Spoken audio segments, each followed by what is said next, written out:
ഛത്തീസ്ഗഡിൽ കിണറ്റിലിറങ്ങി 5 പേർ വിഷവാതകം ശ്വസിച്ച് മരിച്ചു. ചമ്പയിലെ കിക്കിർദ ഗ്രാമത്തിലാണ് സംഭവം. ബൽറാം നെടുങ്ങാടി വിവരങ്ങൾ വച്ചിരുന്നു. ബൽറാം, അപകടമുണ്ടായത് എങ്ങനെയാണ്? കൂടുതൽ പേർക്ക് പരിക്കുണ്ടോ?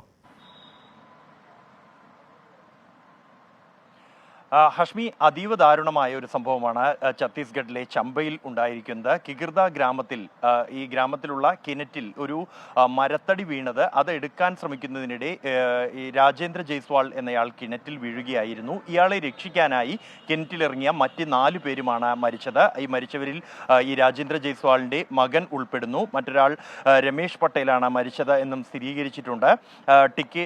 ടിക്കേഷ് ചന്ദ്ര എന്നാണ് ഈ കിണറ്റിലിറങ്ങിയതിനെ തുടർന്ന് മരണപ്പെട്ട 3-ാമത്തെയാളുടെ പേര്. ഇവരുടെ മൃതദേഹങ്ങൾ ഇപ്പോൾ പുറത്തെടുത്തിരിക്കുന്നു. കിണറ്റിൽ നിന്നാണ് അറിയാൻ കഴിയുന്നത്. അതിനുശേഷം പോലീസ് എത്തി പോസ്റ്റ്മോർട്ടത്തിനായി ഉള്ള നടപടികൾ ആരംഭിച്ചു കഴിഞ്ഞതായാണ് വിവരം. ഈ കിണർ ഗ്രാമവാസികൾ കാലങ്ങളായി ഉപയോഗിച്ചു വരുന്ന ഒരു കിണറായിരുന്നു. അതുകൊണ്ട് തന്നെ ഇതിൽ വിഷവാതകം ഏറെക്കാലമായി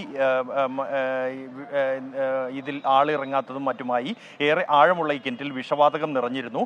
ഇതറിയാതെ കിണറ്റിൽ ഇറങ്ങിയതാണ് അപകട കാരണം എന്നാണ് പോലീസിന്റെ പ്രാഥമിക നിഗമനം. എന്തായാലും പോസ്റ്റ്മോർട്ടം നടപടികൾ അല്പസമയത്തിനകം ആരംഭിക്കും.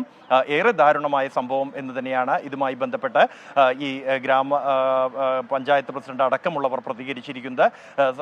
സംസ്ഥാന ദുരന്ത നിവാരണ സേന അടക്കമുള്ളവർ എത്തിയാണ് മൃതദേഹങ്ങൾ പുറത്തെടുത്തത്.